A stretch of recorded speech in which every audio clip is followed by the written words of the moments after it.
And we are live. So, first, and let's see. There, got the light. Okay. Very last second, I get the lights working. Had, whoa. I'm coming back from, I think, on Danny's computer. Yeah, I muted it. Sorry. Yeah, it's all right.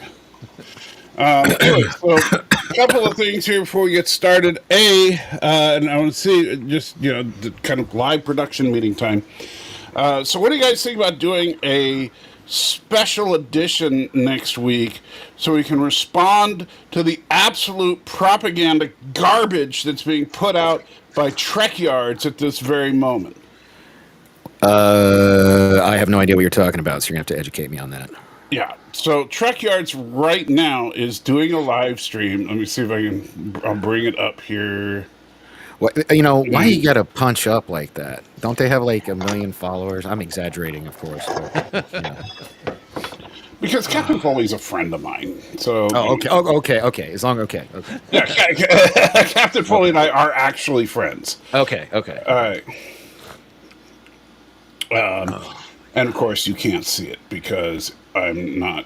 I thought I was sharing the window, but I guess not. That's weird. So anyway, they're rating all the Star Trek villains. The old S, A, B, C, D, F tiers. So they're rating all these villains. And that's all fine and dandy, except that their ratings are absolutely crazy. And it reflects just a bias for the original series. Well, actually, I should say a bias against the original series, to be more specific. Currently,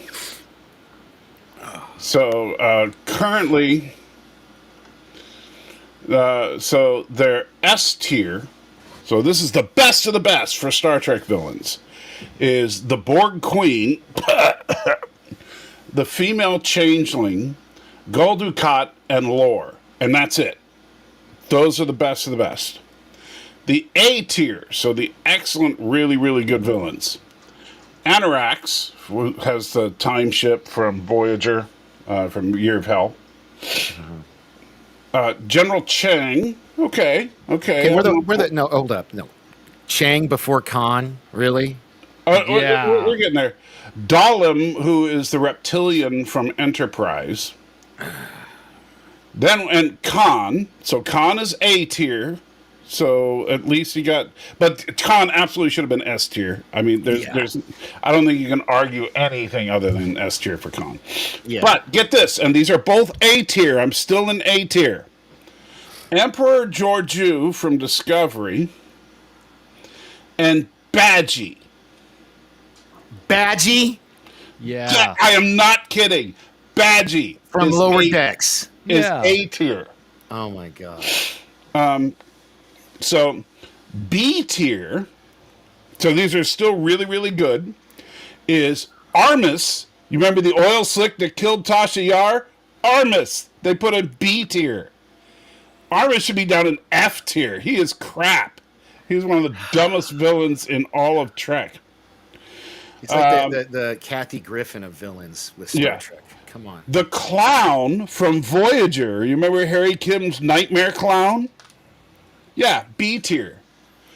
Khan from the J.J. Abrams universe. B tier. And no, Stanley, I don't think Moopsie's on the list. Core, but not classic Core from the original series. We're talking about Core from Discovery. Do you even remember who Core is in Discovery? Because I don't. No, neither do I. Wasn't he one of the white Klingons, one of the albino hairless Klingons? No. He looks like he's a purple skinned. Yeah. We're talking about Disco with the orcs. Yeah. Oh, okay. He is. Yeah. Sure. Krug from Star Trek 3. Remember, these are all at the same level here. So Armus. No, Krug should be. Krug should probably be A tier. Yeah. Okay. Okay. This one, Look, I'm not the biggest Next Gen fan, but why this isn't an S tier, I do not know. Locutus is in B tier. Probably the best villain that the Next Generation ever had. B tier. Lorca from Discovery. Nero from Star Trek 2009. Osira from Discovery, who is the villain from season 3 that we haven't been introduced yet. And the Riemann Viceroy from Star Trek Nemesis. Don't tell me What? that. No, what? Yes, B tier, the Riemann Viceroy. Okay. I gotta go throw up. I'll be right back. Wait, no, we're not done yet. Come back, Okay, come back. Okay. Yeah, save it It for gets- one big throw up it fest, I gets think. Worse. It Oh, actually no. gets worse. Okay. C tier. So C tier would be average, right? They're the standard bearer. If you're better than C tier, you're doing great. If you're worse than C tier, you're struggling. So C tier is, I can't pronounce it correctly, but it's like Agmias, the evil AI from Lower Decks. No, Ducat was in S tier. John Yeah, Gill. Ducat was in S tier. Angel. Female shapeshifter was in it. I think John must have missed S tier. Yeah. Yeah. Female shapeshifter was also S tier. Yeah. Angel, who was the non-binary chick from Strange New Worlds. And hold up, Oh, by the Stanley. way, No, that's the no. only Strange New Worlds villain that they've rated that I could see. Yeah, Ron Perlman was not the Viceroy. The Viceroy was the Picard clone, whose name's eluding me at the moment, but he's a big star now. No, Ron Perlman was the Viceroy. That he was the Viceroy. Ron Perlman was the Viceroy? Yes, he was. Oh, wow. That's even worse. Okay. Yeah. Okay. Yeah. Oh, wow. Okay. Okay. Lursa and Beitor, both C tier. Nick, how do you say his last name? From the last episode of Lower Decks. Not Tom Paris, Nick. Oh, not Tom Paris. Yeah. Nick Fuentes. Yeah, from Nick Lacrano, It was gonna be- Lacrano, however you say it. from Locarno. Yeah. with the accident that cost So Wesley he's Crusher in C his tier. career. And the biggest insult on the entire list, Maj Kula, the leader of the freaking Kazon from Voyager. C tier. Possibly the worst collective, like worse than first season Ferengi as a villain, frankly. Yeah. I refer to them as the broccoli-headed Klingons. That's what they always seem like to me. All right, D tier. So D tier, these are ones that are bad but not horrid, right? So we have Braxton, the time ship commander from Voyager. Now I would probably put Braxton in B or C tier. I wouldn't put him all the way down in D. No, he's not that bad. He only went crazy. He didn't suck. So far, the one and only pick that I've agreed with, I do think this pair belong in D tier. They're just called the Klingon duo, which are the Klingons from Star Trek V. Oh, not the sisters, not the Duras No, sisters. the sisters are in C tier. Oh, the beefy chick and the captain of the And the Captain Hairband. Oh, Yeah, okay. Yeah. All right. L'Rell from Discovery, the Klingon Empress from season 1 and 2 of Discovery. Moriarty from TNG. Are you effing kidding me? He was awesome. He's all the way in D tier. He's in D tier, right. Harry Mudd from Discovery. From Discovery, not even TOS. From Discovery. No. yeah. So but Harry Mudd from Discovery is D tier. I struggle with that one because on the one hand, I really liked him in one episode. Well, two actually, if you count the short track. On the other hand, he's not Harry Mudd, so I kind of struggle with that one.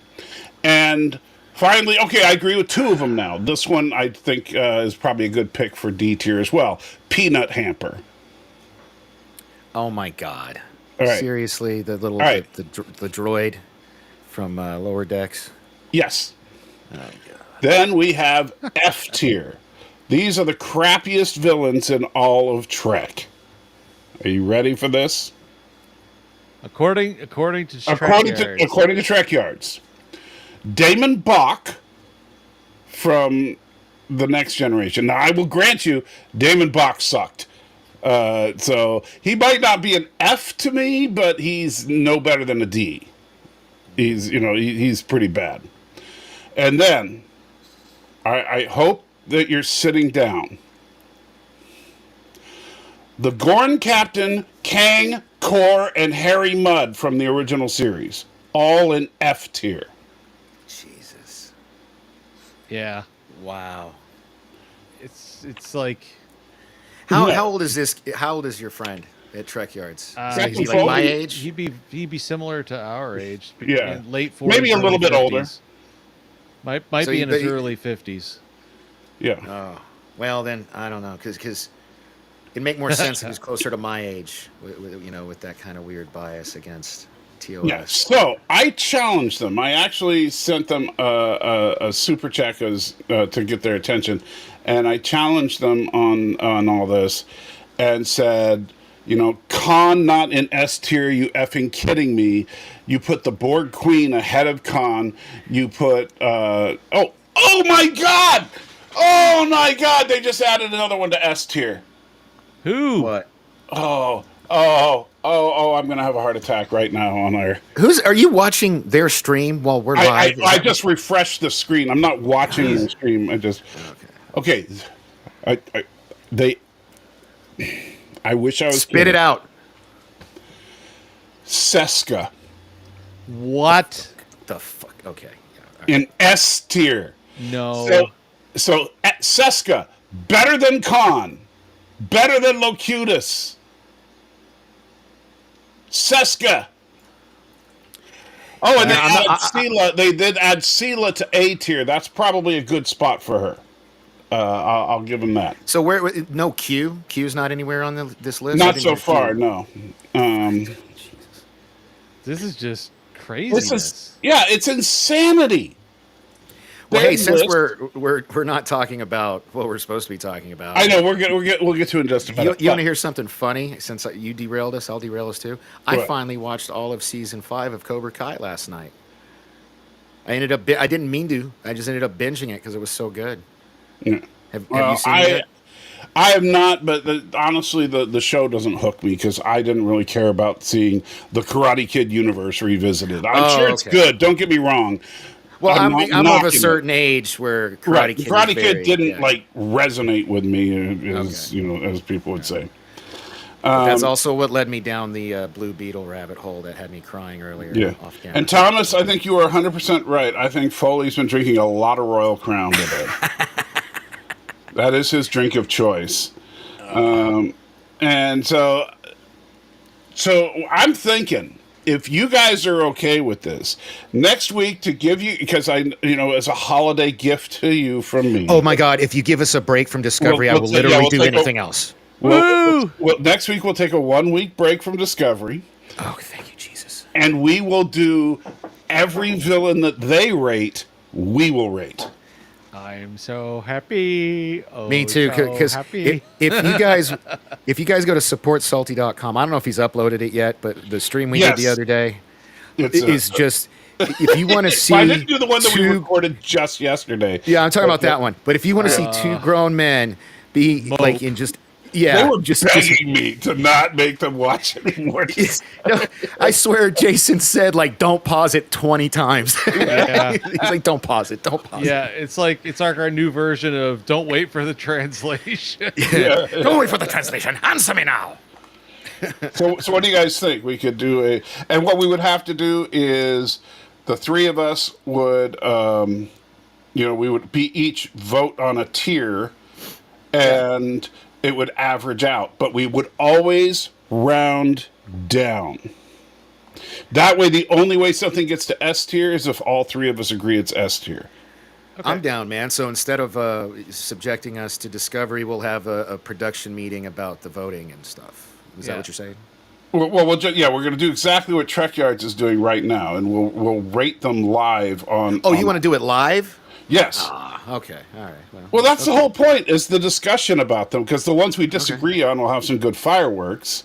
Okay. But then, and all of our votes are equal. So, if I say it's S tier, you say it's F tier, and Jason says it's C tier, it ends up in C tier. Okay. Because we average the three. Gotcha. All right.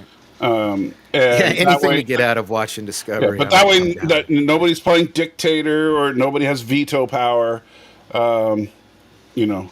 Unless we want to give ourselves like a special right, like everybody gets one FU or automatically goes to F tier, and one of them gets like an automatic S tier.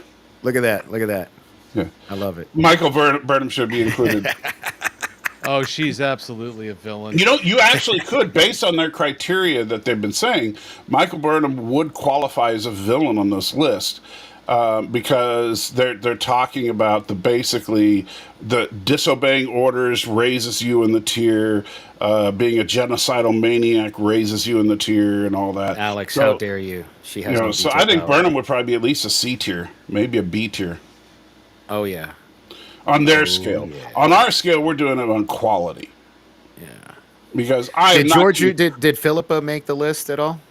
Yeah, Georgiou is A tier. A tier. Okay, that makes sense. Okay. Yeah.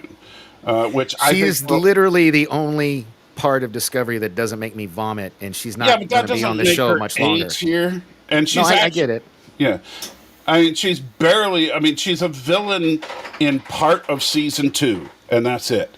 The rest of the time, she's just a member of the crew that always has something mean and spicy to say.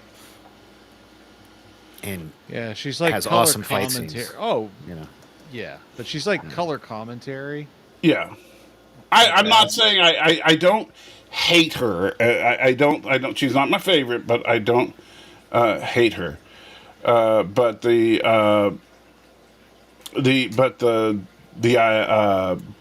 I think that putting her in A tier is a little too high, because I think you're overrating her, and probably because she's the best thing out of Discovery.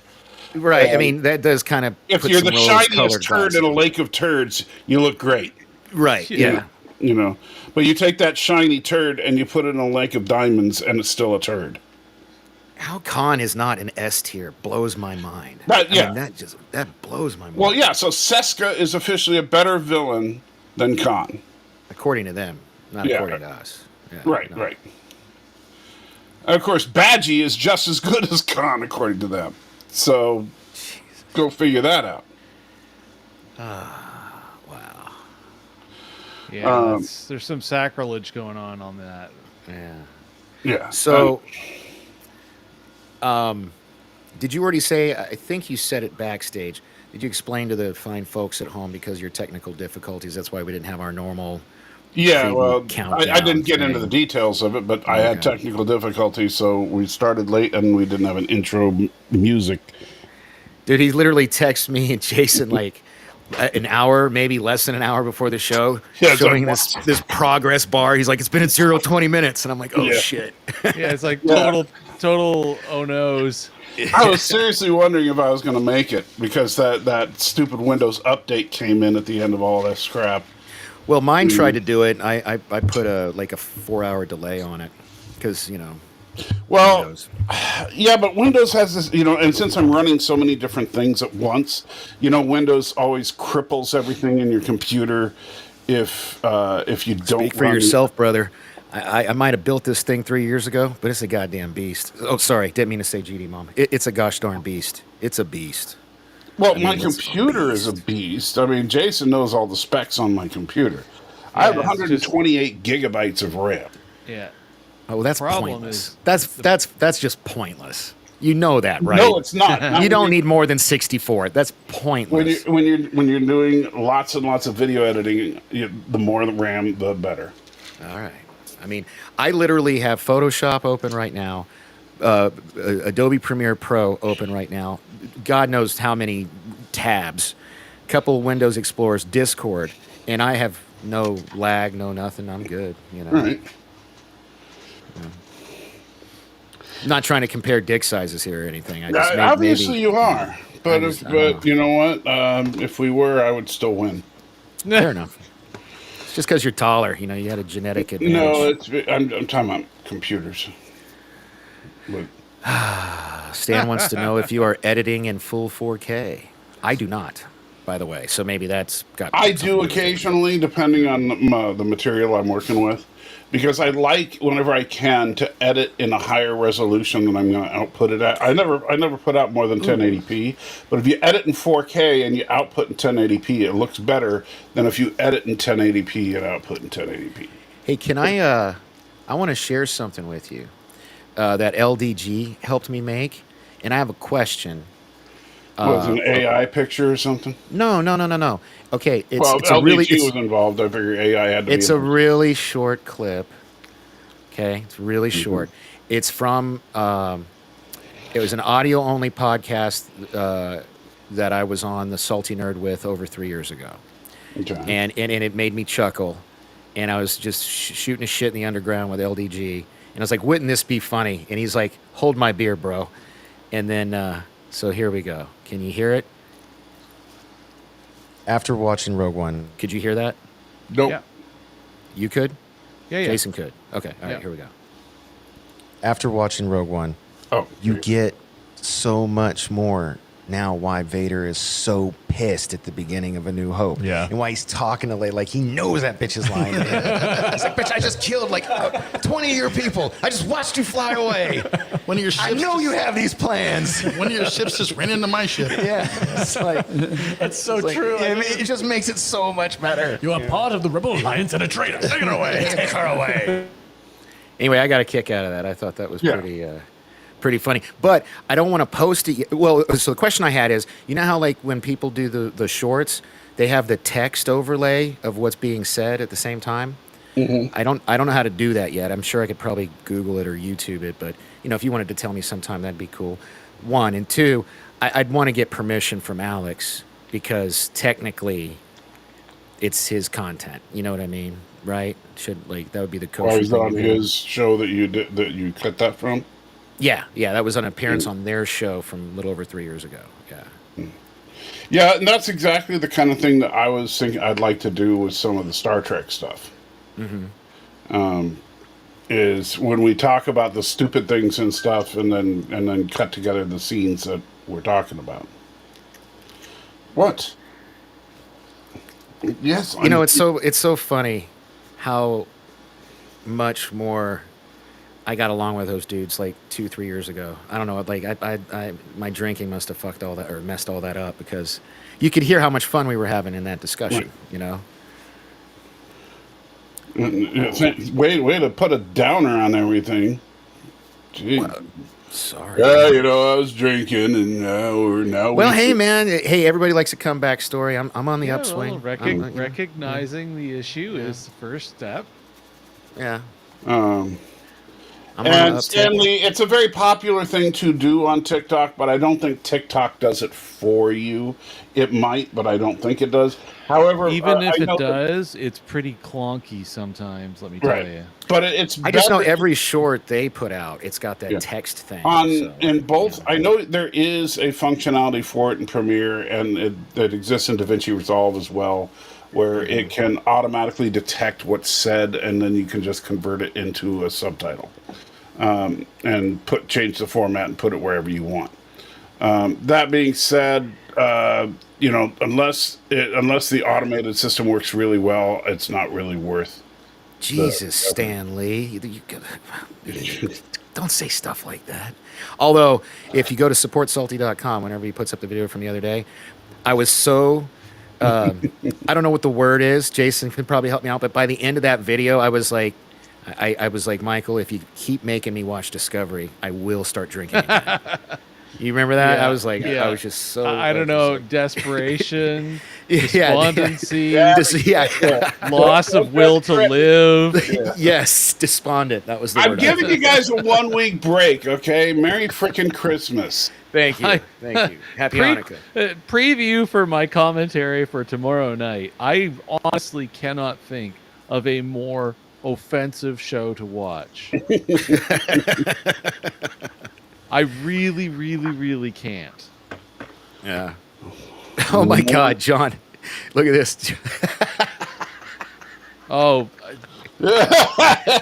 Jason is already. I'll just be on meth. Just like cash me Jason's outside. going to be full Breaking Bad. He's going to shave his head, and I'm Oh, the one who yeah. knocks. You know, Yeah. it's going to be great. It's like he's going to be selling crystal syrup, and it's going to be. We can make a show about it. Although, out of morbid curiosity, did you see that they released 2 clips from season 5? One's like 2.5 minutes. One's like 5.5 minutes. No, for Discovery. Yeah, they came out at some comic book convention. They're on IMDb. And while I was doing research, because I want to, at least sound intelligent when I talk shit about the show, I came across those 2 clips, and they were out there, man. They're out there. So like, whenever you see them, I'd like your. There? I mean, Well, like they're fighting these weird aliens that can cloak and teleport and do all this weird shit. It's her and Book in the longer scene, and then there's the other scene. This is what pissed me off. She was basically surfing on the top of a starship that was in warp. Oh, I quit.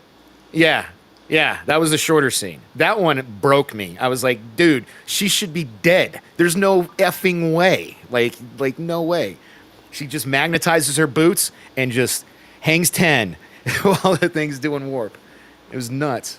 So breaking news from man, I hate being dyslexic. I glanced at the chat and I thought Penny put a smiley face and horny. Oh no, that's Ant. She always does that stupid I know, stuff. but Funny or whatever. Yeah. yeah, but I mean, I was just like, why is she putting that she's horny in the stream? Yeah, don't. Hey, man, don't say that. It's my mother. I don't want to hear that. I know. Anyway, so Danny's like, I know I exist. That's all I need to know. Yeah, man, come on. So, at the request of the audience, Captain Foley has begrudgingly moved Khan up to S tier. Yeah, Oh, no way. that's a victory for us. That's a victory. Yeah, Yes. people were super chatting that he needed to move. Khan. Yeah, that's damn right. Yeah. However, See? added to A tier is Shinzon, the diviner from Prodigy, the whatever her name is from Prodigy, the diviners. Whoa. Tom Hardy, Shinzon is now A tier. Yes. That's Nope. Yeah. Denied. And Osira, the villain from this season of Discovery, added to B tier. Looks like Nero from J.J. Abrams was added. Oh, you already said Nero. No, I did not say Nero. Nero was the one they were rating the last time we were looking. Added to C tier is Silic, who I actually kind of liked Silic after rewatching Enterprise. Silic is the Suliban leader. Yes, look at that. But Shinzon. Silic end was Trek movies for a decade. like a middle kind of, like he was gray, if you want to put a... Yeah. I don't know that... Yeah, not John. always a villain. We have our first TOS character who got out of F tier. In D tier, we now have the Telosian Keeper. Hey, look at this. Oh, sorry, I didn't mean to do that. Yeah. Hey, Darren, buddy, this one's for you.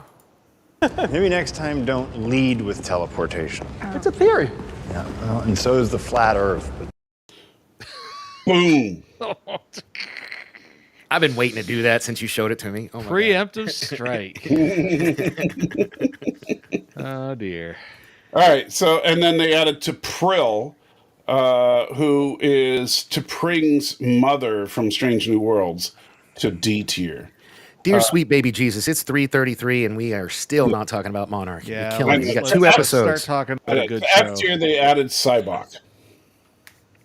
F tier Cybok. Okay, I can dig that. That doesn't bother me.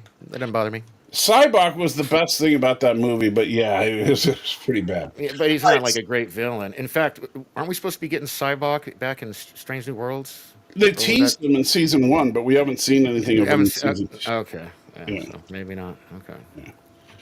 All right, so we start out right where the last episode picked up in Monarch. Any hot takes for episode 3 on Monarch? Two. Two. We're doing 2 and 3. 2 and Oh 3. yeah, this is 3. Why am I looking at 3? Yeah. Well, my hot take for 2 is it should have just been part of 1. Yes. Right. I remember we talked about that on the Okay. Yeah, they're sportsalty.com. just out of order. Yeah, Yeah. that is absolutely my hot take for this. Is it? Yeah. It would have part been of much 100% agree. It's kind of like when they dropped Andor, the first 3 episodes of Andor at the same time. So you know, because the first episode, Oh, Yeah. oh! admittedly, If was I had pretty watched, slow. yeah, if I had only watched the first episode of Andor, I would never ever have bothered. to Right. watch No, any no, more of the exactly. show. And Monarch doesn't get going until episode 2, unfortunately. And dude, but episode 2, my hot take, was that that Godzilla scene on the beach. That shit was dope. I Well, loved did you it. see the name of the live stream? That was in Yeah. 3. That was in episode 3, though. Yeah. Was that 3? I thought it was 2. Yeah. Was it I No, think it's it's 3. Yeah, but Godzilla takes a nuke to the face. Yeah. Yeah, that was That- episode that's 3. also the thumbnail I made was Yeah. right before that happened. Yeah, well, it's a good thumbnail because, yeah. So we see not Kurt Russell is talking to his boss, and he's getting an assignment to do a military escort for some scientist. This is 1952. Last week we were in 1959. So we're actually 7 years earlier than we were in the last episode. Which I get the fad of nonlinear storytelling, but I would have rather not seen the chick get eaten by those weird mutant Yeah, ticks. to know her you fate. know. Yeah, but, Of course, you never know. Maybe she survived. If she did, that's going to be really hard to swallow. yeah. Haha. If she survived, then this starts to border on Discovery level writing. Yeah. Yeah, and I don't think it's going to go there. I was reading an interview with Matt Fraction, who also did one of the best runs of Hawkeye back when Marvel Comics put out good shit, and he's got a lot of respect for the material. He's a huge fan of the movies. Like he wasn't a part of the 4 movies. He was a fan of them, and he Right. pitched this idea, and I'm excited to see all the connective tissue he's going to give, all the backstory he's going to give, in addition to what I've seen already. So we see Shaw is at the docks looking for the person he's supposed to escort, and so he finds the first person looks like a doctor to him, and he's like, "I don't know who you're talking about," and then. Oh yes, our obligatory 1950s male chauvinism is default mode. Maybe we can get a drink on my way out, huh? Yeah, I mean, on the one hand, look, the male chauvinism for 1952, I didn't really have a problem with, especially since Shaw he's not doing it from a perspective of being a jerk. He's doing it just because most doctors in 1952 would be men. Yeah. That's just kind of sadly the way the world was. Right. However, I am going to call out the fact that what she is wearing there, she would be ostracized if she was seen in public wearing pants, a jacket, and a men's dress shirt. I'm sorry, but I mean, look at every other woman in this scene. On a dock? Yeah, about but to get every on other a woman in ship? this scene is a housewife, not a doctor. So, Yeah. So they don't know what she does. They just see some woman that's, wearing taboo clothes. So I don't. I think that I get that she's a strong female character, and I'm fine with that. But I also think that you should honor the time that it's set in and put her in period appropriate clothing. So John, do me a favor, buddy. And I'm sorry, there's something that's really hot about women in 1950s dresses. Fair enough, but no spoilers, dude. We're trying to catch up as quick We're as trying we to can. catch up. Yeah. So Yeah. please don't spoil. We're going to do 2 episodes of Monarch every week until we're caught up. Yeah. Yeah. But that means that Jason is still a few episodes behind. And so, and this is where, like, Shaw's like, hey, I'm sorry, I think there's some miscommunication going on. Let me reintroduce myself, and they start from scratch. And so, and she's very big on her title. Where he's like, oh, you can, my name is Lieutenant Lee Lafayette Shaw the Third, but you can call me Lee. And she's like, well, I'm Doctor whatever, and you can call me Doctor. Dr. Mira, yeah. Yeah. Well, no, I mean, wouldn't you be like, because that's a huge accomplishment for her in that time period. Well, So that's what I say. That I didn't have a problem with. Her attitude, I didn't have a problem with at all. I just think that her clothing was out of place.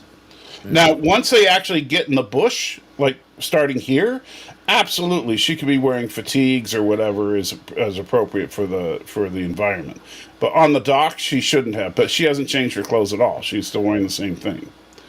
And so we find out she drives like a freaking maniac as they're driving up the dirt road. And we got our credits. And we cut to Tokyo 2015. a year after the events of Godzilla. And what did we say, 2 or 3 years before?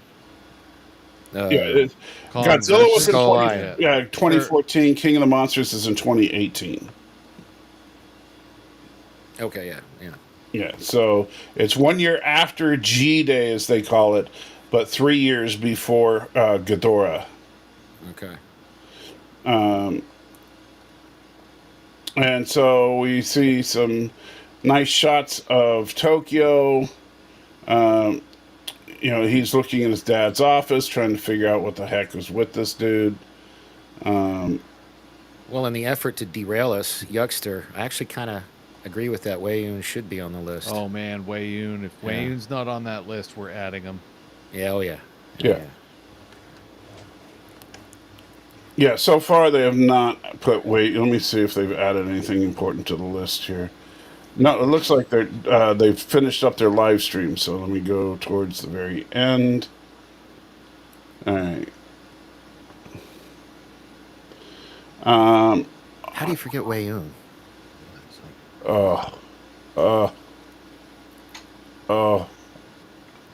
Yeah. Okay. Look away. Look away. Save it for tomorrow. Or next week. I mean. Yeah, next week. Yeah. Okay. Yeah. I got to tell you guys.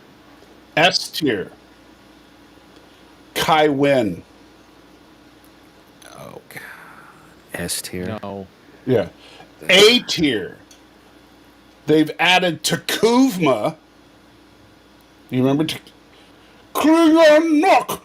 Kalish TikTok. That guy. TikTok.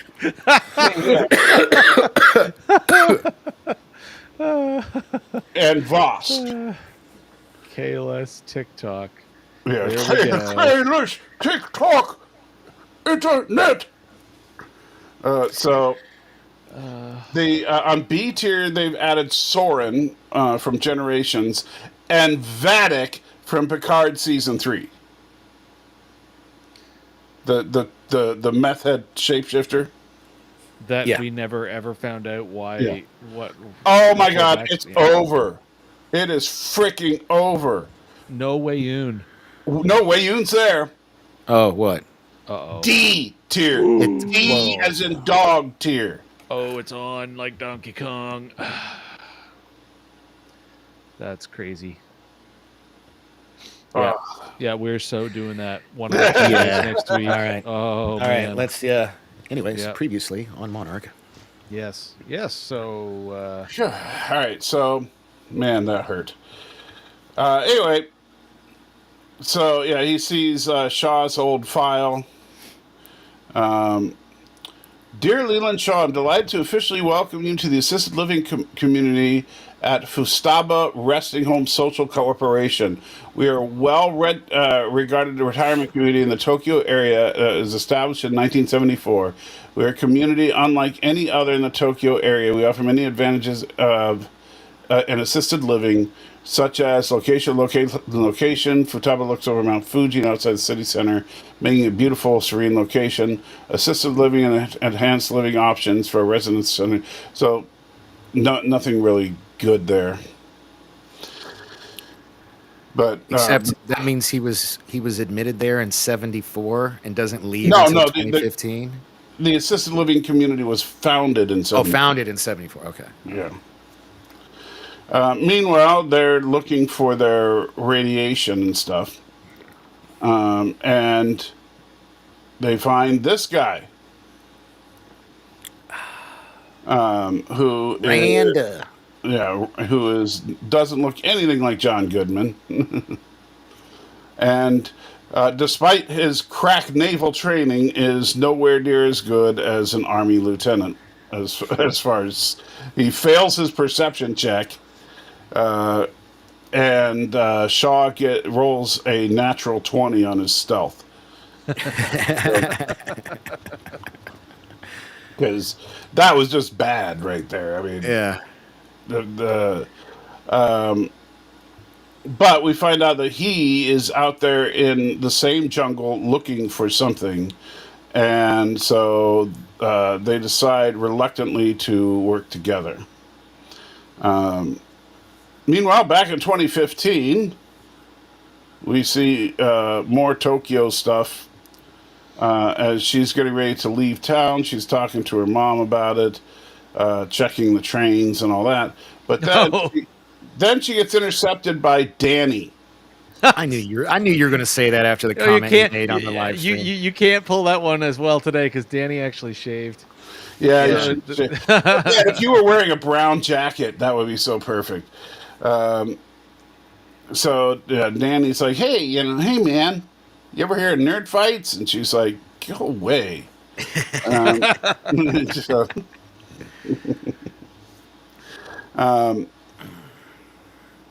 And so he's trying to explain that he needs her to come with him, and she doesn't want to, but then he basically is going to take her by force and escorts her out of the station. And he's definitely not a good field agent. What happens here in the next few minutes? He's just he's not. Yeah. So she's like, "Oh yeah, I got to make a phone call." And he's like, "Okay, put it on speakerphone." And she's like, "Okay." I love this beat right in the head. Yeah. And you know what? Based on what we were talking about when you and I were playing Satisfactory the other night, and I was talking about sales on phones, and then I read the weight of the Galaxy S23 Ultra is half a pound. You take half a pound on the edge on your face. Yeah. If that didn't hit him in the glasses, it could have given him a concussion. Yeah, and even if it's not like an ultra-sized device, it's still going to be like a good third of a pound. Oh, yeah. Broke his glasses and bloodied his nose. Yeah. So, yeah. Oh, yeah. I would not want to catch the edges of a smartphone in your face. Although, in typical Hollywood fashion, notice his nose is already bleeding when the phone bounces off of him. Well, that's because you're frame by framing it. Yeah, I know. But, but unfortunately, she has, Danny has incorporated the power of lesbian to help him. Yeah. And so, which, I'm sorry, she is so skinny, I can't imagine her forcing anybody to do anything. The only thing she's got is she's tall. But she grabs her and they abduct her in order to try and get what they need. But she's a resourceful little minx and manages to... I'd say it was more of her PTSD than being resourceful. She full on had a panic attack here. She flipped out. But she needs to go, and she found a way. Yeah, see her flashbacks here from San Francisco.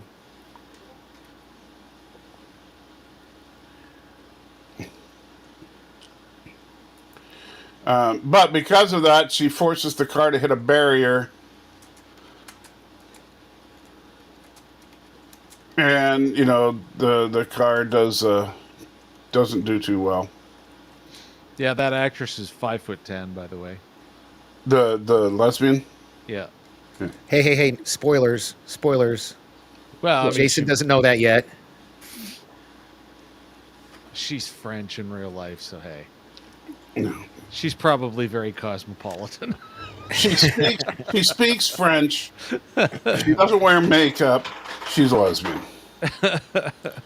Well, we don't get confirmation of that until episode 5. But go ahead. Anyway. I don't think we get confirmation on her. We find out about someone else. You're thinking? She's in bed. She's cheating on her girlfriend in bed with another woman in episode 5. So no, we get confirmation. You don't remember that? That would be a spoiler. Yeah, sorry, spoiler. As you were getting on people about spoilers. Damn it! Yeah, and then John said that was my ballpark. So yeah. Yeah, see, he's right. Yeah. All right, so then he's talking to his ex-girlfriend that is like unbelievably not his ex-girlfriend because she could do way better. Dude, she's drop dead. She's drop dead gorgeous. Are you kidding me? Oh, Yeah, and someone that looked like her in Tokyo would be very popular.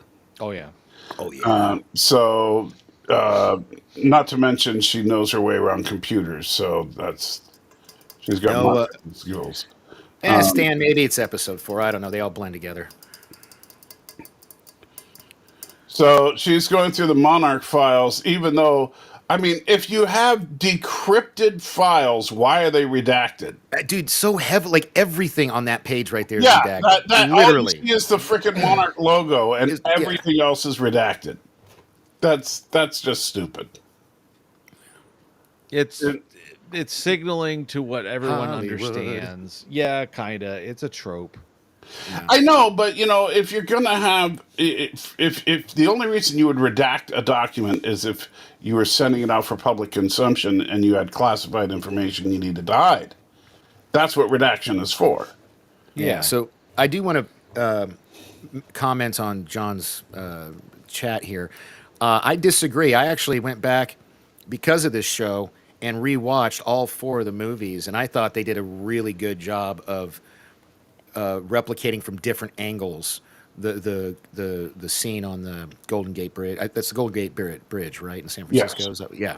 I thought they did a good job of that, so I would disagree with that, sir. Well, John is Respectfully. Yeah. It's we'll see. How much you been drinking, John? Yeah. And yes, Stanley, it is photos of old documents. It's basically what the modern day equivalent of microfilm. But you know what? And I used to work with microfilm for Blue Cross Blue Shield of Oregon, dealing with lots of confidential information. And you know what you don't do? Redact the microfilm. But you would redact anything that you sent out to the public. Yeah. Yeah. So if I had a claim form, if I had a claim form, I would have to redact like all of the subscribers' information, so their name, their address. I thought it was is it microfiche or microfilm? I thought it was microfiche. Both are both.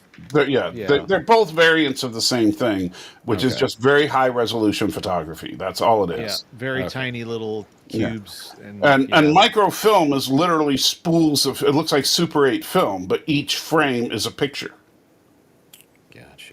But it's such high resolution that even with like 80s technology, you can easily print a page off of that film, and it's got full resolution quality on it. So much better quality than a typical camera. Mm-hmm. But nowadays, with digital tech, it puts that stuff to shame. However, the laws were when I worked for Blue Cross that you had to retain everything in microfilm. You could not use any kind of digital storage. It had not been approved by the government yet.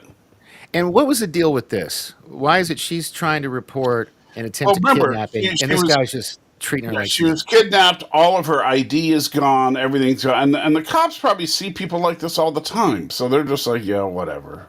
Oh, okay. You know.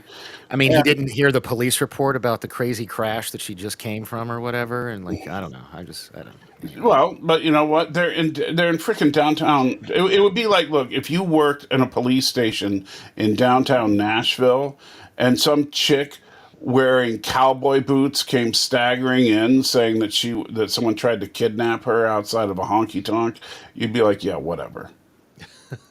Okay. You know, and if you don't believe me, look at footage of the nightlife in Nashville. It's freaking insane. Okay, so John Gill is sober. That's why he sounds weird. Okay.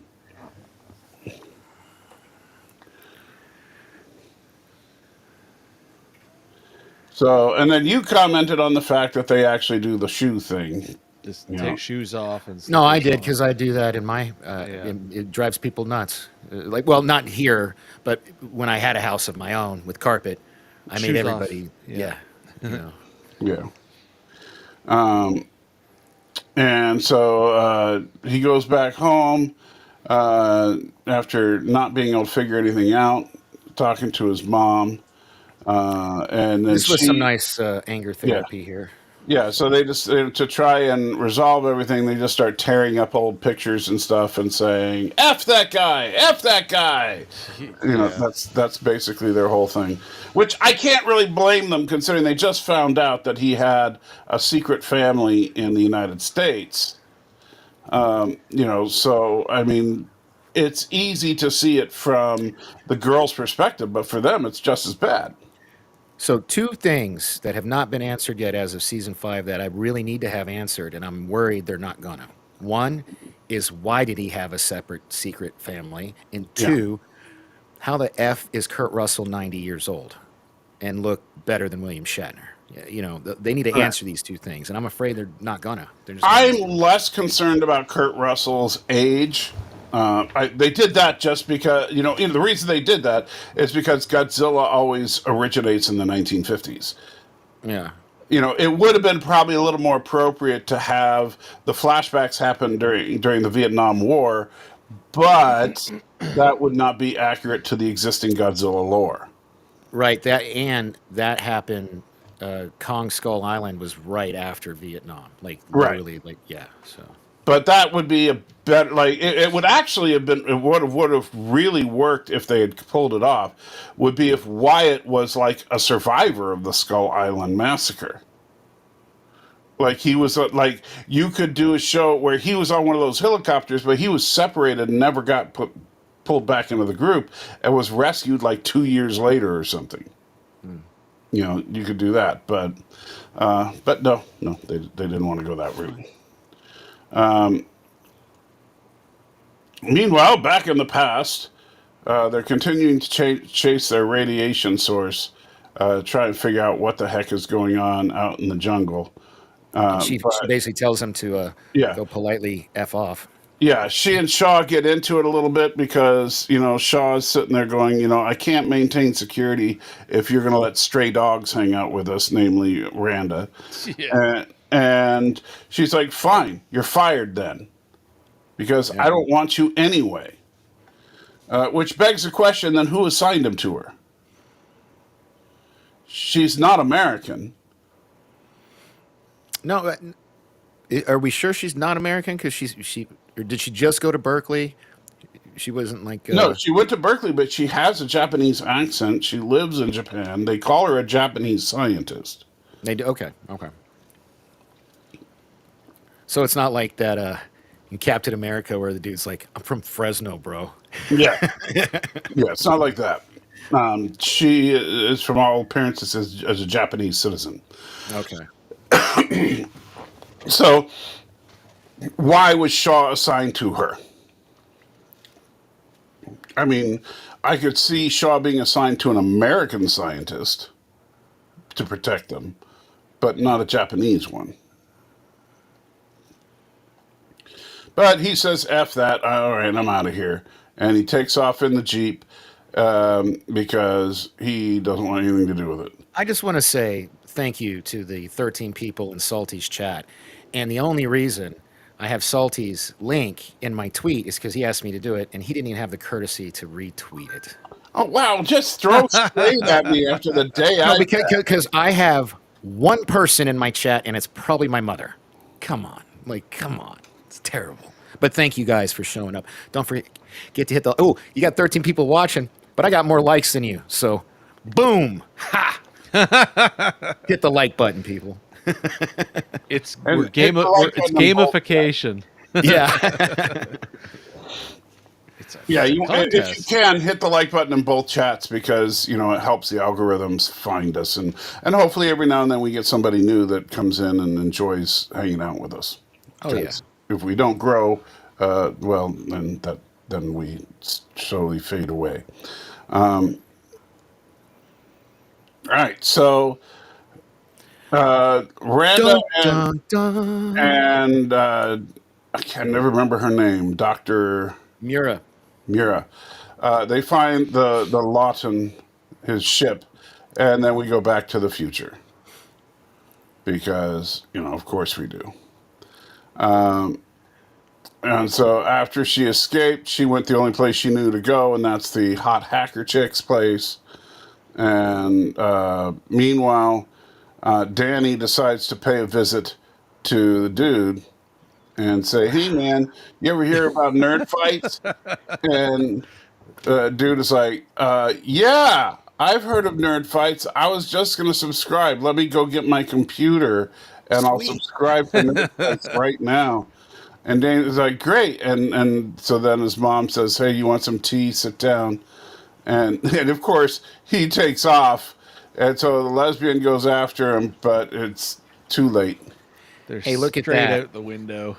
Already up to 12 likes since my little sales pitch. Well, yeah, See? you should say that every once in a while, but don't say it too often because it does Oh, yeah. piss people off if you say that all the time. Fair enough. That's actually it's statistical fact. It took me a while to realize that the chick is from The Expanse. Is she? I didn't recognize her. Wait, woohoo! She was a Who? belter. Well, she has the build of a belter, but I don't. Tell me. Nina? You'd have to tell me the character. I don't know. Oh, I think I know who it is. I think I know who it is. Give me a I second. mean, obviously, you look her up in IMDb, which our research department should have already done. Yeah, And research department. I'm way onto it. Yeah, Kiersey Clemens is who they're talking about. I believe. Is that who they're talking about? No, they're talking about Mari Yamamoto, the actress's name. Oh, the Dr. Mura chick. Yeah. Okay. There's only 4 pictures. I think they're talking. Well, somebody needs to. no, Stan is talking about the female investigator with that hangs out with Danny, the French. Oh, the French chick, the lesbian, the French lesbian. Okay. Yeah. Hold on. The Fresbian. She was in Game of Thrones Let's see. as one of Littlefinger's consorts, but she was not in. No, she was not in she The was not Expanse. in the Expanse. At least according to IMDb. So. No, but she was definitely in Game of Thrones, one episode. Yeah. So yeah, please try again. No, she was not a belter, Stan. So, meanwhile, back in 1952, Ramba and Dr. I keep wanting to say Moriarty. Moriarty. It's not that hard, man. It's Mura. Miura. Mura. I'm not. I suck with that kind of. I'm gonna struggle. Oh, with and guess what her first name is? Miles O'Brien's wife's first name. Keiko. Keiko. There you go. Just call her Keiko. Yeah, call her Keiko. All right. So anyway, so O'Brien and Keiko are searching through the ship, and we find that O'Brien's lockbox in the ship, and so that's when she realizes, "Oh, you were here," and it's like, "Duh! Didn't you see Kong Skull Island?"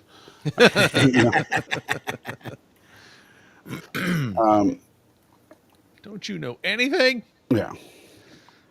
Which the entire contents of his foot locker, a single C ration, a baseball glove and ball, a spare pair of pants, And the ball cap. Yeah. Yeah. So Shaw is, still cruising around. He's leaving because he hates everybody. But then he realizes that, let's see, what is it? Yeah, right here. He looks Well, up. the Geiger counter goes off, and that's what makes him pull over to Right. look up. But yeah, he looks up in the sky and you can see the radiation trail that they were hunting has become super visible and intense. So he's like, oh crap, I need to get back there.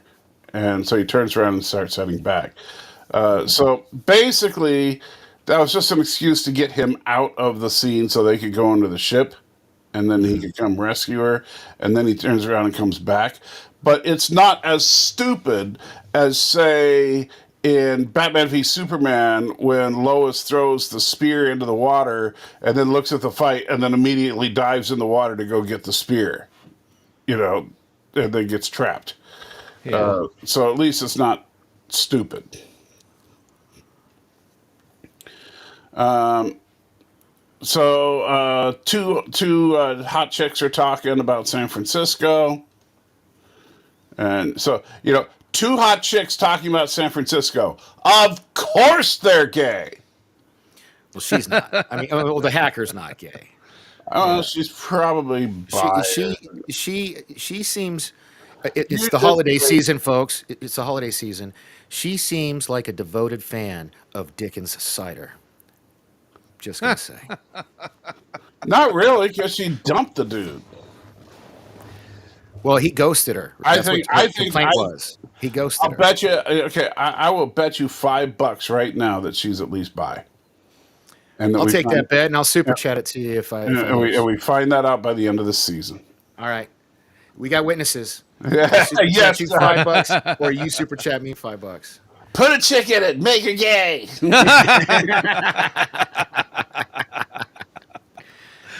I got that. That was the South Park reference you told me you about. got to see that. Yeah. Oh, you have got to watch that, Danny. Oh, what do we got here? Okay, I got a package. You whoop-de-doo. Great news! Your package has been. I got 3 notifications for the same thing: an email, a text message, and a push. All saying that my package has been delivered. They really, really, really want to make sure you knew. Yeah, Yuxer, that wouldn't surprise me at all. But I think it's just going to be the 2 girls. Oh God. So they show up at the nursing home, wanting to talk to the colonel, and we get our first look at Daddy clipping a bonsai tree and introducing himself, and then he finds out that that's Randa's son, and that he had a daughter, Which he had no knowledge of, which I found interesting. Well, we assume No, he literally says it's a line of dialogue. Yes, I know. It's right here. Okay, let me back up. We'll actually watch a short clip. So he's saying you, and where is my thing? So I can actually bring up the audio now. It's so exciting. All right, so here we go. I'm Kate, Randa. Of course you are. Of course you are. Okay, Yeah. fair enough. That was not a who the heck are you response. That was oh, you're her. Oh, I knew he was, effing around in America. There's stuff there's stuff that you can't talk about yet because he hasn't seen it. Yeah. That would help support my theory. Okay. We'll see that in episode 5, I believe. And so then Kurt happens to know where all the cameras and all the microphones are, so he takes them out on the grounds under the pretense of just checking out his nice surroundings, but finds spots where they can talk about what's really going on. And he's absolutely convinced that Randa's still alive, son of Rand, I should say, still alive. And so it says we should go on an adventure to get him. But If you want to make it easier, Hiroshi instead of Bill. Hiroshi's Bill's son, the cheating dad. Yeah. And let's see. Wow, Darren.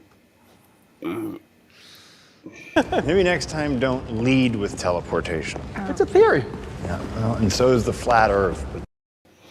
That's gonna get abused so bad.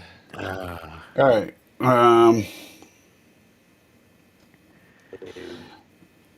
So he's like, yeah, we'll go together, but and he cuts off his ankle bracelet. You got about 60 seconds to decide before security shows up.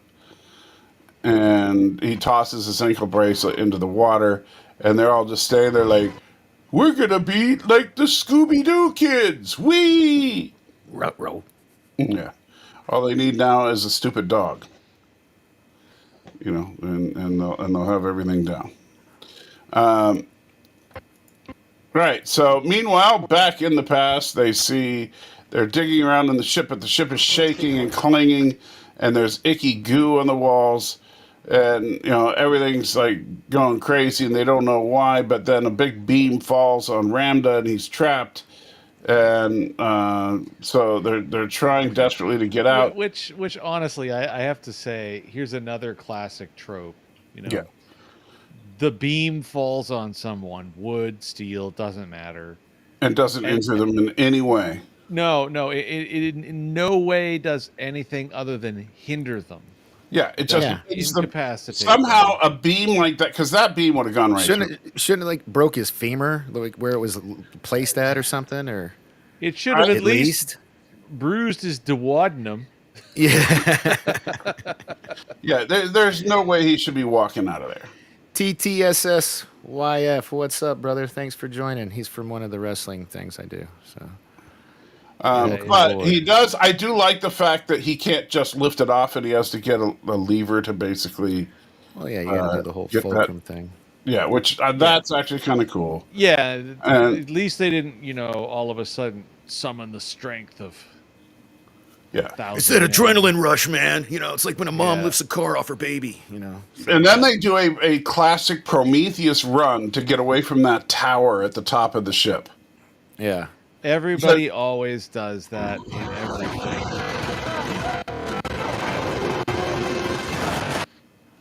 I mean, why not go to the side? You said that on the on the support salty. Yes, because it's stupid. I hate that in everything there's some, that would have been so easy to sidestep, but instead they have to, make it all dramatic. But I'm sorry. Prometheus School of Running is Prometheus School of Running. It gets to you, does it? Yes. And I love this part where Wyatt's character's like, or Shaw's like, it is a dragon. Yeah. So then the kaiju that was tearing up the ship shows up. Man, you just don't want it to play. You got the audio on, by the way.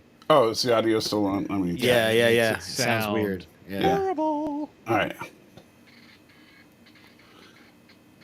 Now, that was about 2 frames from getting him. Yeah. But then it's further back. I don't know. I'm going to go with graphics guy was like, watch this. Yeah. Well, probably there's missing effects for this shot right here. We probably should be seeing the bat thing right behind them. Because it seems like they just gained a whole lot of, like they teleported ahead. And then, look, it's like, look how close it is in this cut. Mm-hmm. Yeah. That doesn't make any sense. I mean, it's not the worst editing in the world, but, could have been better. So then the dragon thing perches up on top of the boat, and they're all like, "What the fuck?" And then cut to black. Yeah, Yeah. I actually really like the fact that he was giving Shaw, pronouns pal, sorry, was giving Rand a shit earlier about dragons, looking for dragons, and then like his It line is turns out to literally be a like, dragon. "Oh my god, it really is a dragon." All right, so Jason, Yes. Oh, yes, the vomit time for episode this 2. episode. What's your score? For me, it's a solid 7. No, we need sound for this. It's the hook for me. It was the episode where I'm like, all right, okay, this. There we go. So a solid 7. Yeah. Or more of a vomitous 7. Like This was the hook, and the next episode is the sinker. Yeah. So I'm 100% in agreement with Jason here. So you give it a 7 as well? Exactly. Yeah, definitely give it a 7. All right. Standing on its own, I can see where 7 is probably appropriate because we don't get any serious monsterage until the next episode. The next episode, yeah. Yeah. Dragon at the end. But, yeah. But this one does have some really interesting character stuff. But yeah, I think 7 is probably good. So I'll stick with 7 as well. Okay. So there we go. 7. Michael Burnham Pugh. Hey, if this were Vegas, we would have just hit a jackpot. 777. There we go. Ding, Ding, ding, ding, ding, ding, ding, ding. yeah, exactly. And so that brings us to episode 3, Episode 3. also known as Danny's favorite. A nuke to the face. Yeah. Yeah. Can we just Actually, rename name the of this episode? Yeah. Episode 3, Nuke to the face. Or it's given names, Secrets and Lies. Yeah, I think Nuke to the face is better. I do too. So keep in mind, so again, notice they have film of the dragon. They have the giant footprint. They have film of Godzilla. In fact, they throw a nuke in Godzilla's face. Why is Ramda looking for proof in 1973? In Kong Skull Island, yeah. You brought that up a lot on I the know, stream. I know. The watch along. Yeah. He's got The more you keep dwelling on these little points, the more it sounds like you hate this show. I'm just saying, man. Yeah. Well, obviously I don't hate the show. No, but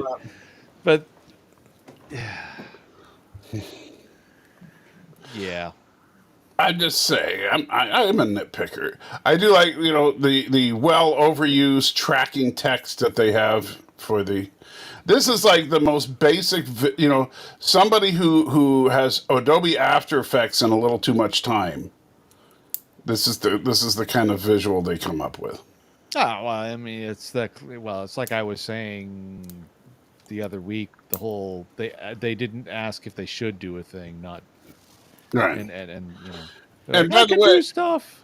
yeah, and like, okay, so this is a computer monitor we're looking at, right? Mm-hmm. Who the heck can read that text over on the side? Yeah. It's kind of like when you watch a stream, like, and they put That's the way chat. too small, dude. Look at that. It is pretty small. Maybe it's like a 70-inch monitor. Yeah, maybe they've got like 300 inches on the wall in a surveillance control room or something. Oops. Yeah, it's a little much. Yeah. They gotta back off on that. Yeah, there's no way. Look at that. Yeah, turns out it's actually the script. Yeah. They've just got they've got the script with all the annotation for what's supposed to be going on along with the dialogue and everything. Oh man. It's okay. Well, it's just annoying, Well, Darren brings up a plausible point here. He's like, maybe it's something they can click on and enlarge, Yeah, they, maybe it's like Or zoom and maybe this entire enhance. interface makes no sense. or that, there's that That's too. okay. It's an opinion. That's fine. It's All not right. a major plot point, so it's not really Yeah. of any particular concern. And notice it's still saying, attention, tracker disabled for Colonel Leland Shaw. If it has this much information, why isn't there already alarms and stuff going off? Because the alarms Maybe, don't go off until for another minute or so. well, maybe the security guard was too busy eating a donut and drinking his coffee. Didn't All see right. the screen. Push the button. Yeah, but if the screen actually puts that Shaw disabled his own tracker, you'd think the alarm would be automatic. Yeah, that's fair. Man, you All really right. are nitpicking the shit out of this. Oh, Okay. he's feeling picky. I don't know why. Well, I'm sorry, but it's a problem. But is it a problem though? It is if you care about the world making sense. Okay. So,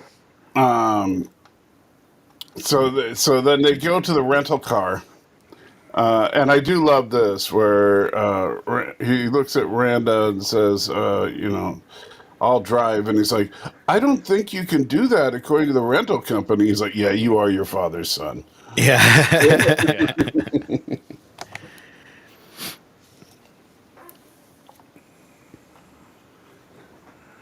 Yeah. And he could, and this is actually kind of interesting because you think about it, he's been locked up here for a while. We don't know exactly how long, but it's obviously been a while. And so he's never been in a push button start car before, not a modern one anyway. Yeah. And so when he's like looking for the keys, and he's like, "How do you start this stupid thing?" Now, And you so know the what's girl- funny though yeah, is that actually goes both ways. right. Because if you go back far enough, starters were also a button. Well, no. I mean, it goes both ways in the sense that today you actually have a serious issue with the fact that there are kids growing up that have never seen a car with keys. Right. So you hand them car keys, and they're like, "What am I supposed to do with this?" Yeah. I mean, it's a real thing. Yeah. Well, and then people are getting like digital, doorbells and stuff that'll unlock your door for you, and it's like, dude, what do you Yeah. do if your phone goes out? Right. You Oh know, yeah. Well, It's I like mean, that ring commercial that they're showing a lot now because of Christmas.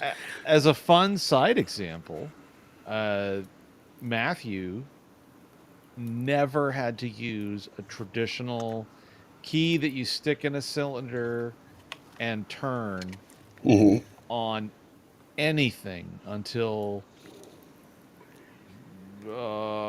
probably grade 12, and then in vehicles until he started using the work vehicles for the company he works for now.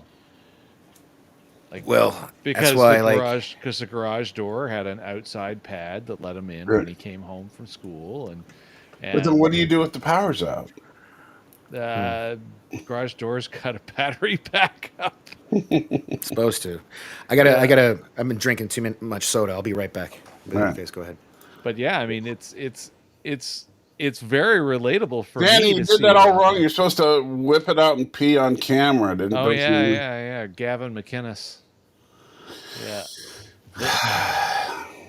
But yeah, it's a funny thing that we're not giving necessarily enough regard to. There's a lot of this Yeah. going on in the world, and it's really kind of funny.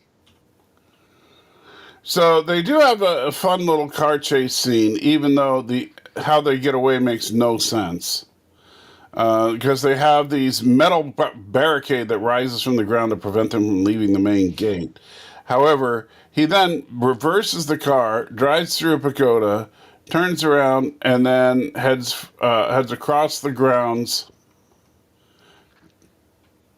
Well, I already told to you this. on the weekend. It's because Why would you have Japanese. that in the same facility as the high security front gate? Because first off, that's not supposed to be for cars. Second off, people in Japan are very law-abiding. That is supposed to be for cars because it looks just like the front gate. It's a walking path to me. Look how it's wide enough to drive through. That doesn't make it a gate. For cars, at least. It just makes it a gate. Yeah, look. It's exactly the same as the front gate. It's the same. It's probably the same gate, just shot from a different angle. Oh, probably. You know, but it's the same design. And yes, John, they are in Japan.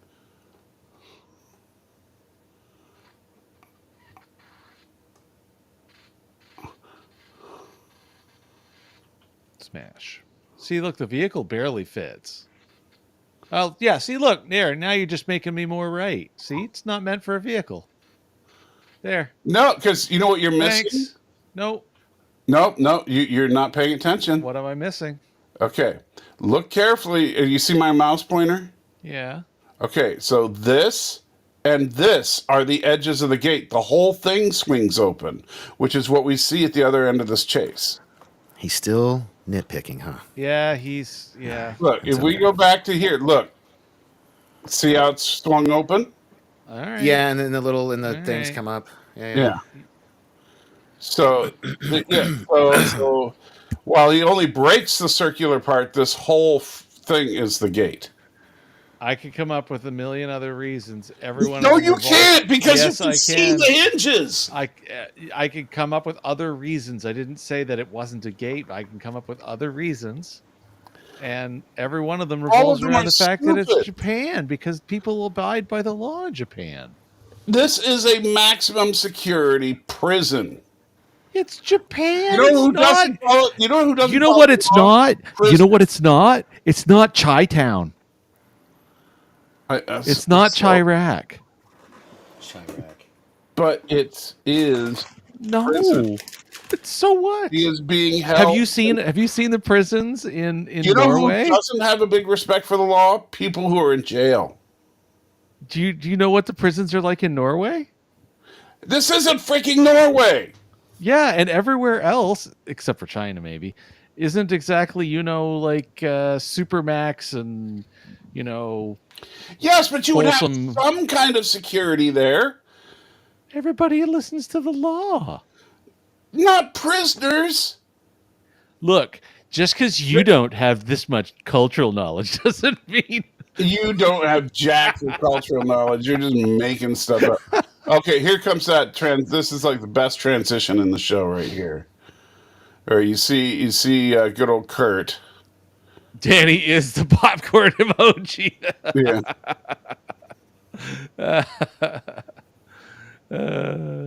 Yes, he is.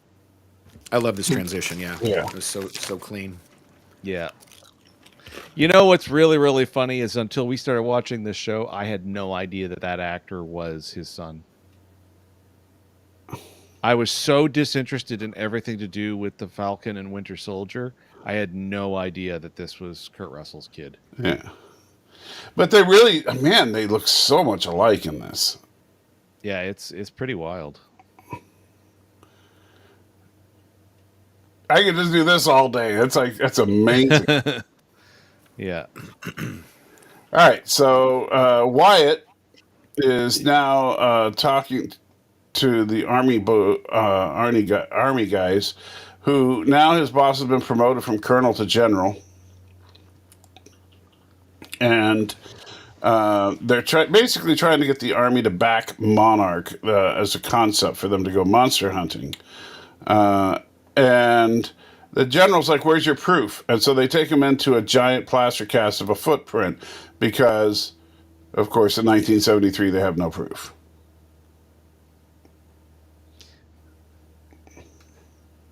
Oh, It hey, looked Ariel, terrible. since you're here, I'll do my ASMR for you. What is with you? for Ariel. Got to give the people what they want. Anyway, go ahead. Well, then where's the tentacles? That's what she wants. You should be wrapping yourself in tentacles. Well, if I had them, I would. Mm-hmm. Look at that. See, I got a woo. Woo! So, She's still in the hospital? Let me know, Ariel, if you're still in the hospital. I hope you're getting better. so they're talking about, so what they need is a bunch of uranium to try and attract one of the monsters because they seem to consume radiation. And yeah, it's borderline on the science there, but hey, fine, I get it. Because what they really needed was plutonium. However, Deja vu. what? No, you said the same thing the other day. It's fine. Well, because it was true then too. Yeah. So General leaves, and they're just like, "Yeah, we nailed that one." And so, hopefully, oh, and here's And there's doing the awesomes. best line. Doing awesomes is the bestest. That's good, Ariel. Well, looking forward to having you home, but sadly, I'm sure you won't be showing up for the live streams as often because you'll have better things to do. But it's always nice to have you here. Yeah. So yeah, And that's so great there's news. Great news. yeah, so there's a dedication to Darren. Everybody, drink it in.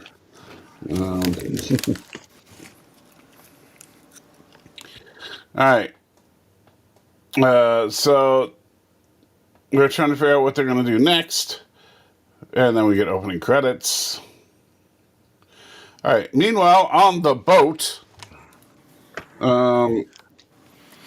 Kurt Russell is trying to explain to them how they need to get rid of all their trackable stuff, that they're going to go to Alaska, but they got to Korea. Korea no, first. they're going to Alaska, but they got to get out of Japan. And so to get out of Japan, he says we're going to go to Korea. And so they're on basically a ferry to Korea. And,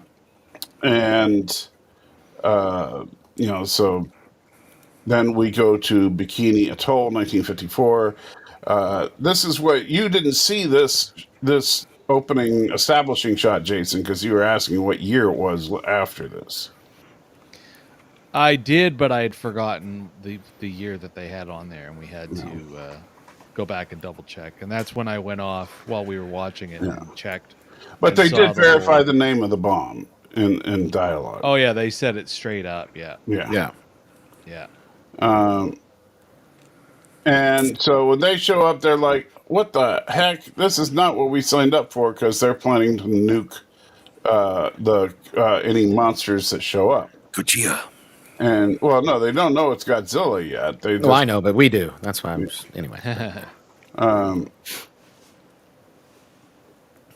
Anyway, so he's like, yeah, I think this is not what we wanted. And he's like, hey, dude, we're the Army, and we can do it, so F you. He's like, oh, okay. Since you put it that way, I'll just walk away. Yeah, we have big toys. Leave us alone. Yeah. And so they all agree that it's wrong to just nuke the monster, but there's not much they can do about it. Back to the Future, they're still on their slow boat to Korea, and so Hacker Girl talks on the phone and throws it into the ocean so it can't be tracked. And then she talks to her unlikely ex-boyfriend for a little while about how everything's his fault. And then Kurt shows up and basically says, hey, I'll get us out of here. We got to go to Korea. Then we can do whatever you want. And they decide they want to find out what happened to their dad. And if he's still alive, probably kill him. And so meanwhile, in Plong, South Korea, I know that's not how you say it, but, I'm going to make fun of the names.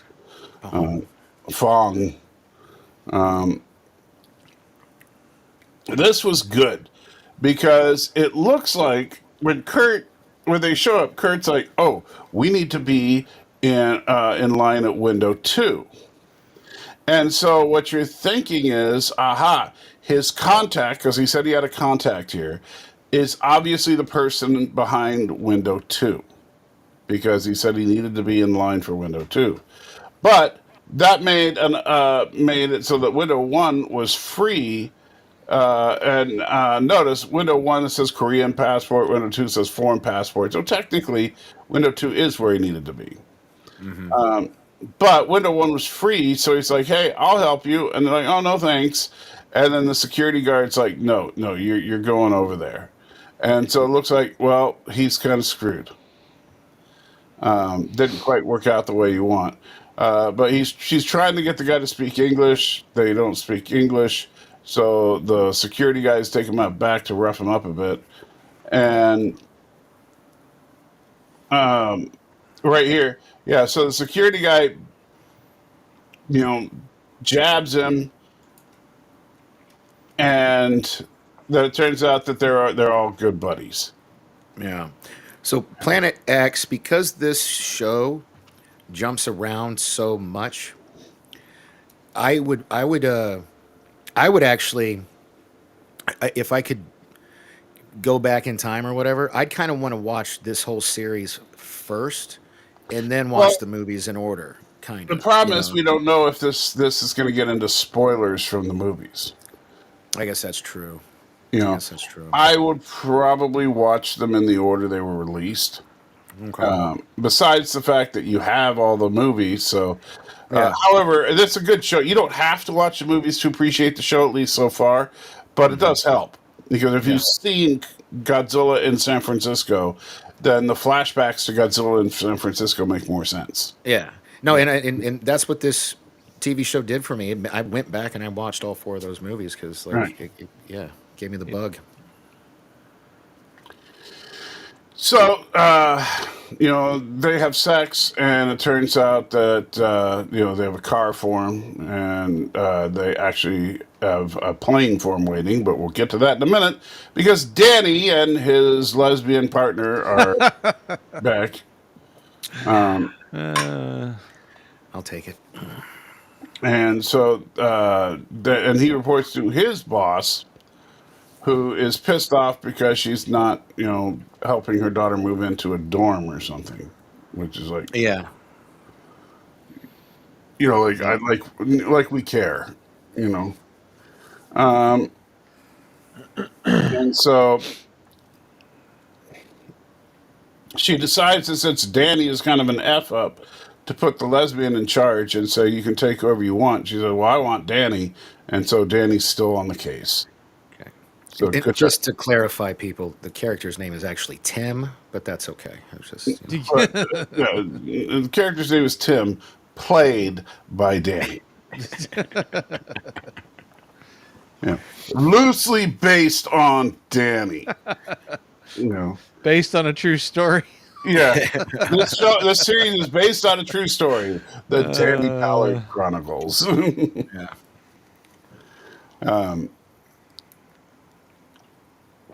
You know what, Stan? You are correct, sir. I probably am older than that guy, but it's actors, It's like who's gonna right. play, color it. Yeah, no, who knows? Yeah.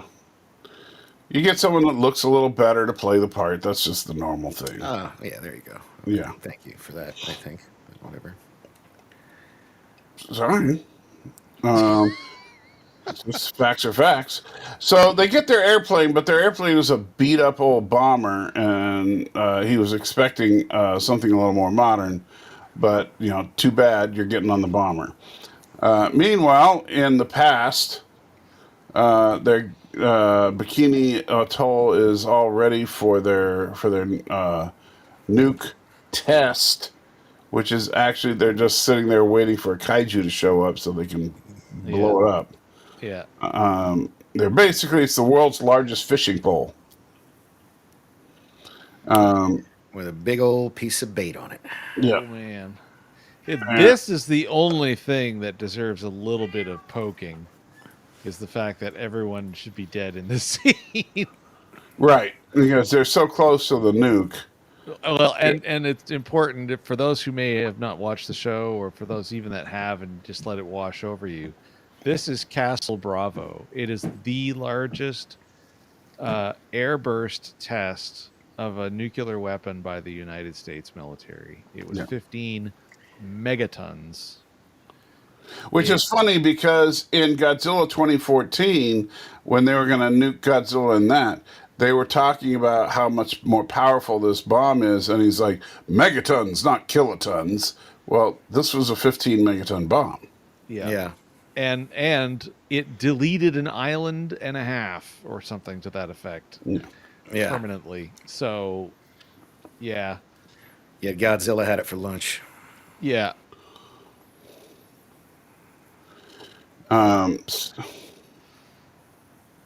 Here we go. So,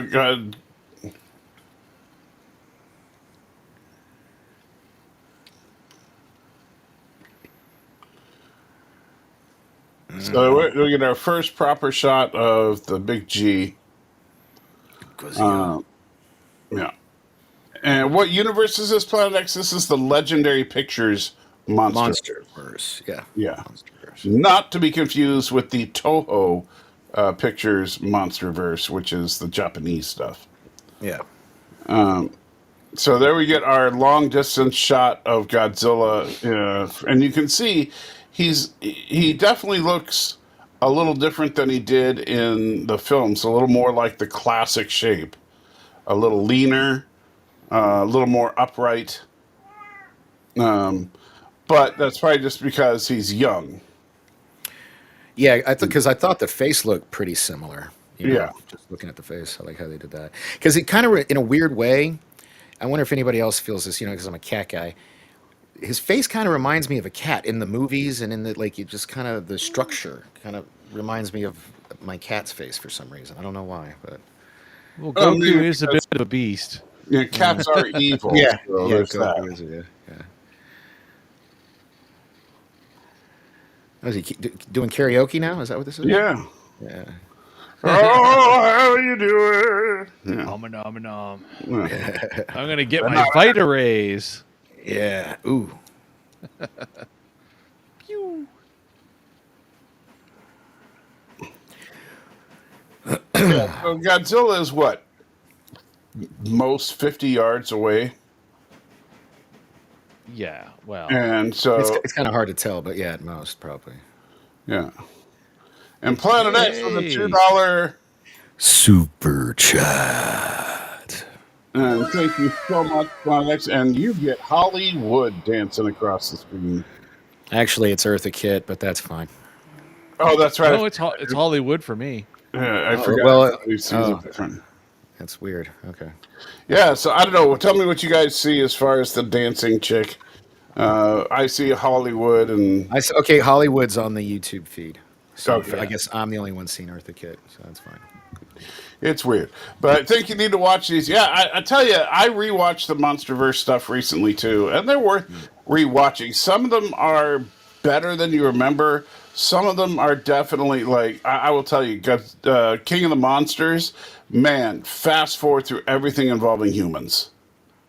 Yeah, but I tell you what, this is the whole reason. Last week we did Kong Skull Island. That's good. That one's just so good. Like, yeah, Kong Skull Island was pretty good, but and I think I'm spoiled now because after seeing Godzilla -1, it's so good that it makes all of these movies pale in comparison as far as the human characters are concerned. There is just, I mean, it's night and day. And Godzilla himself is scary as F in that movie. Yeah, I look forward to eventually seeing that on some hosting streaming platform. well, I actually do want to see it in the theater, and I It's never worth got. seeing in the theater Yeah. if you can, because, man, I will tell you, Godzilla's atomic breath is a nightmare fuel. Just wait, and if you see it on a big old 50-foot screen, it's yeah. It will give kids nightmare. I mean, like I remember the 1954 Godzilla gave me nightmares when I was a little kid, but this one would have traumatized me. I like it already. Yeah.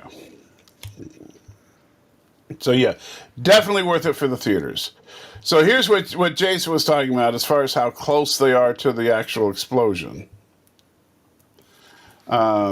Yeah, wouldn't that have, like, at the very least, blown their hats off, if not fried their skin off their body? You know, I'm Oh just yeah, saying. the Oh, insta very heat. least, all these guys are dying of cancer very soon. Yeah, Yeah, the yeah. insta heat that comes off that is beyond spectacular. Like Yeah. it's just And that is very true, Stan. I do not lightly pay the money it takes to go to the theaters. But I took my Dude. wife for as a date for our anniversary, and it was worth every penny. And I would Not only that, this is how I know he loved it. As soon as he was done, he sent me a text with the F bomb. He was like, "That was such a great effing movie," and he spelled like it was. I was like, "Okay, I know he liked it. I gotta check it out." Yeah, it is truly, I mean, the best Godzilla movie ever made, in my opinion. So, yeah, you see the shockwave rolls over them, but their hats stay on. Yeah. no.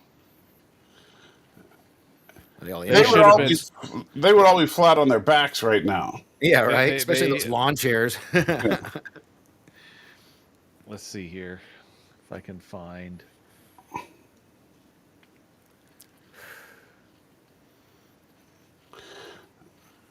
I mean, good visuals overall, but Yeah, this is the only part that kind of annoyed me. Well, because I am stupid and I know not how this stuff works, it washed over me. But then when we watched it together and you pointed it out, I was like, "Oh yeah, man! It should have been like that scene from the Ark of the Covenant, where they open it yeah, up and all their the face faces. melts Yeah, off." close your eyes. Close your eyes. Just close your eyes. That'll save you. So they're over Alaska, and they're trying to, figure out what happened to their dad. And so she starts finding some stuff in all the Monarch data that she decrypted, and they're going to use that to try and get close to it. Meanwhile, back in the past, we find out how depressed they all are because they think they killed Godzilla. Yes, which I always found kind of weird, because he just absorbs it and then disappears, but in the instant. But I liked this scene when Shaw comes in and he's basically telling them how to communicate with him so he doesn't have to disobey, lie to his So that's- superior officers. So the first thing is Shaw says that the government is not going to give them everything they want and then some. And then some, yeah. Yeah, It's like, Monarch is now Section 31. They have they got a check. blank check, yeah. Yeah. Blank Yeah. check. And Monarch at this point is just these three individuals. And so, yeah, but then Shaw has to report to his superiors in the military. So they come up with the idea of, well, they will give Shaw official reports, which will in turn be all the information that Shaw can pass along to his superiors. And, there's a certain amount of logic to that. I liked how I liked the dialogue. I liked how the scene played out. I liked how it was, Yeah, I like that heavy, almost like a leaning in, like, yeah. do you get me? Wink, wink. I can only tell them what you tell me. Yeah. Wink, wink. Come on.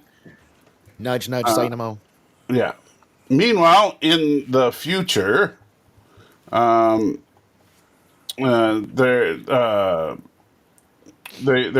instrumentation on the plane goes out. Plane starts spiraling a bit, and so they figure they must be near whatever it was that their dad was looking for. And so Shaw takes the controls. Why? Well, the other guy says that Shaw is like the best pilot there is when it comes to flying by wire. And so, so he's the right person to fly. But he has her hold up a water bottle to be his not altimeter. What's It's called the legendary Monsterverse. That would be Monsterverse. attitude. Yeah, but the attitude indicator. And so That way he can, because he has no working instruments on the plane. And it looks like Brother spotted something on the ground, but we don't really see it. But he sees something down there. Mm-hmm. And so, meanwhile, they come in for kind of a rough landing. But boy, are they happy that they landed okay. You really Any like landing that. you can walk away from. Yeah. Oh, since he's got the shuttle jog tool out now, he's just all about this. That was good. That was good. Oh wow. Yeah. Yeah. Kurt Russell goes insane. This is him watching Discovery right here. No, he'd be crying, but that's fine. Oh man. I don't think she's laughing. I think she's doing something else. Maybe she's got the hiccups. Something a little more intimate. Yuckster, what are you talking about? There was a whole movie called Godzilla versus Kong. Yeah. Check it There out, were bro. axes and Yeah. aircraft carriers. King Kong has a mighty axe. He's Thor. Yeah. They go to Stone Asgard and he gets his axe. Yeah. Yes. Where are her hands, Ariel? Yeah, that was the point there. All right, so then they find the wreckage of a plane that matches the description of their dad's plane. They look at the pilot, but the pilot's not him. And so they're trying to figure out where the heck is he. And they see there's a camp set up, which means somebody obviously survived. Yeah. Thomas says, "Are they banging? Or who?" Who? Pronouns, pal. None of these people. They're like, Yeah, we need more information than they. So looking around in there, it does look like it was their dad because of the pencil filings, and because they both they talk about it earlier is that their dad likes to sharpen pencils with a knife, and he leaves the filings everywhere, making a mess. Mm-hmm. So oh yeah, those two can't be banging; they're half siblings. yeah. And unlike Luke and Leia, they know it. However, I have a feeling that the two girls are going to end up banging. Nah, we got a friendly. They're going to stay wager. focused on the monsters. Yeah. Well, we'll see. But yeah, Now, I love the reveal here. What do you say for banging for women? Is it mushing? I don't know. Scissoring, I think. Is it scissoring? Anyway, so I love the pilot. He goes into the aircraft and he's just like, yeah. Oh, Steve. Yeah, so he finds that the tie down for the other plane, which means that the other plane didn't crash. It was torn apart on the ground, which means there's something nasty in the area. And Alex says it's Apple TV. They're going to scissor. oh dear. The piece I like the most isn't just that he's discovered that the plane was not crashed, but it's when he sticks his head through the side of the fuselage and actually pays attention. Yeah, and sees the claw marks. Claw marks through the aluminum. And it's uh-oh. Yeah, so he goes back to the fuselage and he realizes that there are claw marks on it. So they're like, "Yeah, this is not good." Yeah. We have to go now. Yeah. and so being he's the minority guy in the group, so obviously this poor bastard Kurt Russell just drags him in and gets him killed. Well, he has some common sense though, so he's like, "Yeah, we need to leave," but then they're greeted by this mole looking thing. Yeah, it's like the biggest, angriest mole you ever did see. With ice breath, apparently. Yes. Yeah. Well, it's not ice breath. If you look at it carefully, and they'll corroborate this a little in the next episode, minor spoiler warning, it feeds on heat. And so it's not shooting cold; it's absorbing all. Okay, gotcha. Okay, all right. So that's how it survives. It's a heat pump. Yeah, which is actually kind So of it's cool. so it's environmentally. He's an environmentally friendly monster. He'd probably get a tax subsidy in Canada. Now, granted, he's small enough to where Godzilla could curb stomp him easily. And now I'm getting attacked by Goku, my own little mini kaiju Monster. here. Yeah. Cujo the cat. Right. And so, yeah, if we look carefully right here, Oh yeah, it's going inward. It's yeah. going in. Okay. Yeah. see how it's going into his mouth. Yeah. Yeah. Yeah, the As it scene just freezes. happened so fast that it felt Yeah. like it was. So, the other so way. yeah, so the beast is absorbing every iota of heat in the aircraft, and now, hey, as far as deaths go, that's not a bad way to go. Pretty quick. Yeah, it's quick, and freezing to death is one of the least painful ways to die. So, Yeah. you know, it could be worse. And yes, Ariel, the mole, which has tentacles around. Well, its there we face, go. There's noodly appendages on the mouth. Yes, There you go, it's Ariel. sucking as hard as it can, Yeah. and you know, I felt bad for him because I liked his character, but Yeah, it was too short-lived. yeah, he wanted a cooler. Yeah, it's like as soon as I realized it's going to freeze to death, it's like hold up your fingers and make an, just do some kind of expression.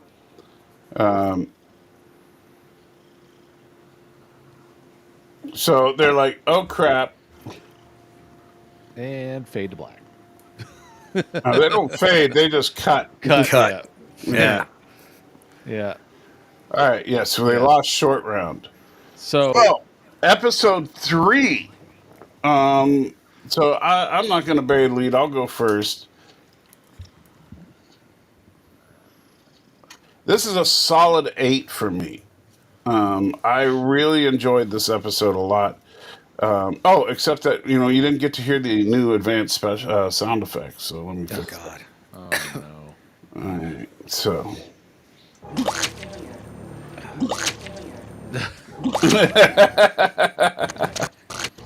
Come on, man. Come on, man. So, come on, man. All right, Biden. That was not on purpose, by the way. Okay. Oh, come on, man. So I give it a solid 8. I think this was a really enjoyable episode. Built the universe some more, but also we had 2 really good, well-paced monster scenes with the Godzilla at Bikini Atoll and now the mole creature in Alaska. It's just called what? Mutos. They're all mutos because Mutos, that's what the generic the name super for a species is called mutos. Muto. Yeah. Massive terrestrial organisms, something. Yeah.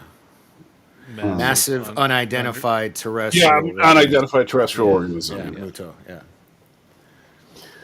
All right, so that's my take, Jason. 8 for me.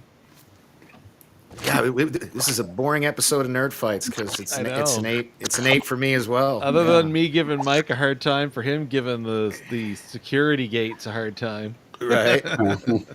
Yeah. All right, and Jason. Hi. All right, sorry, not Jason. Danny. No, 8 as well. 8 as well. They've been progressively getting better. Each episode has gotten better, in my opinion. Yeah. Well, you got to admit that sounds just about right. And it sounds even better when you go in reverse. So, real quick, because I got this and I don't want to lose it, just so you can see why it is a slight irking. See that great big... Oh, stop it. It won't. A second. I guess you can sort of see that. Yeah. See that spot where the radioactive icon is pointing and there's like a little groove right there? Yeah. that used to be an island. And that hole is hundreds of meters into the water. This spot down here on the bottom right, remember when I was telling you guys on the weekend about there was a observation base that was in a giant concrete bunker that split a little bit? Yeah. This is the island that it was on in the chain. The distance across this is several miles. Right, but the way that they do it, it would be like that top island. Yeah, they were sitting here. Godzilla's on one side of the beach and they were on the other because they literally walked there. Yeah. No, everyone's dead. Yeah, everyone's dead. Yeah. And John Gill, if you think about it, he at So the scientific youngest. realism.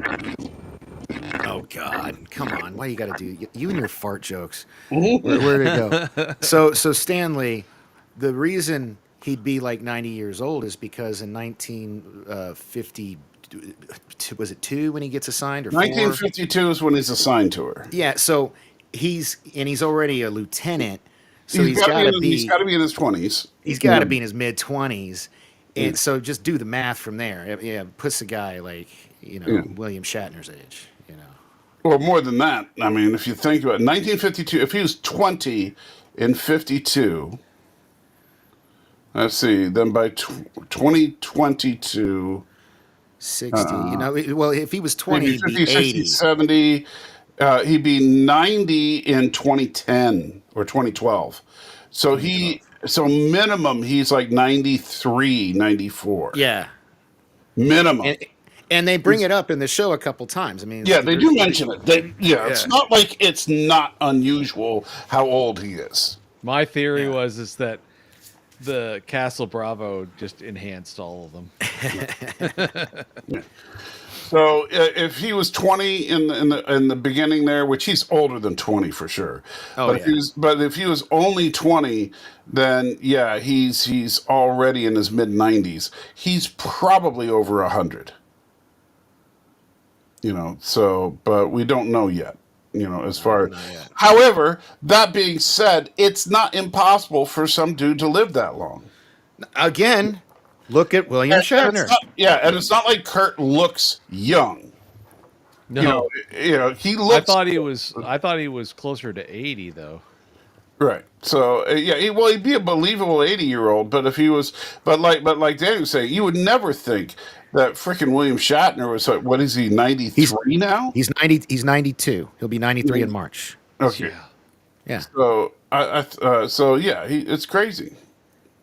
Some guys just have good genes. Thanks, Thomas. You really. Well, Thomas. No, it's Kurt Russell, not Kirk Douglas. It's Kurt Russell. Pulling a Kurt, or I don't know. I'm confused now. They're saying both names. Anywho, maybe because Kirk Douglas lived in over 100. So, right. But he looked old though. Yeah, but basically, well, at least we're all in agreement as far as the actual quality of the episode. We all thought it was really good. Yeah. Oh yeah, they're stepping up their game as they've gone along here. Yeah. And I mean, obviously, we know that functionally they were shooting for the whole time, because it's not like traditional broadcasts where they correct themselves as they go. But yeah. All right. Well, I don't know why the FU is up there, because we all gave this an 8. I'm sorry. Little misleading there. Yeah. Oh God. Yeah. Right. Stop. Just... I can't. I don't mind looking at it. It's the hearing it. No, we gave it an 8. 8, not a 7. We gave this episode an 8. We gave the previous one a 7. Yes. So yeah. So next week we'll do the next 2 episodes, but then a week from Friday we're going to do our special ranking Star Trek villains, because Trek Yards is a bunch of all wrong. Yeah, they just got it all wrong. Yeah. I mean, I'm not going to call them idiots because I don't know them personally like you do. But I'll just say they got it all wrong. They are doing. They're very wrong. And I'm downloading their stuff so that we can use their a picture from their live stream as our thumbnail. And like, that's what we're correcting Trek yards. Yeah. All right. Fixing grave mistakes. Yeah. Well, this was fun. I'm gonna. How long has the mole been there? At least a year. Mm-hmm. So, well, we see, and then the minor spoiler alerts. We do see other installations up there in the next episode that it could draw heat from. So right. Yeah, and plus we don't know, like, if it's using the hollow earth to get down to the core to feed when it's really hungry and stuff like that. Yeah. Because this is the universe that has hollow earth. Oh, we'll give you kisses. Oh, sorry. So, yes, the land bat. The land bat is in full effect, is it? Yes. Oh. She always does that. She'll like sit and then she'll bend her head backwards, and then so that my beard is on the back of her head. She likes that for some reason. Yeah. So I do have an appointment I have to be at in 26 minutes, and it's at least 15 minutes away. So if we can make definitely make like a teenager on prom night and wrap this up, that'd be great. Huh? Just think about it. No. You say the worst things. Let's make like a baby and head out. I don't know. What do you See, that's the one you always say. You need to come up with something new. Oh, okay. But wait, but don't you have a video coming out this weekend? No,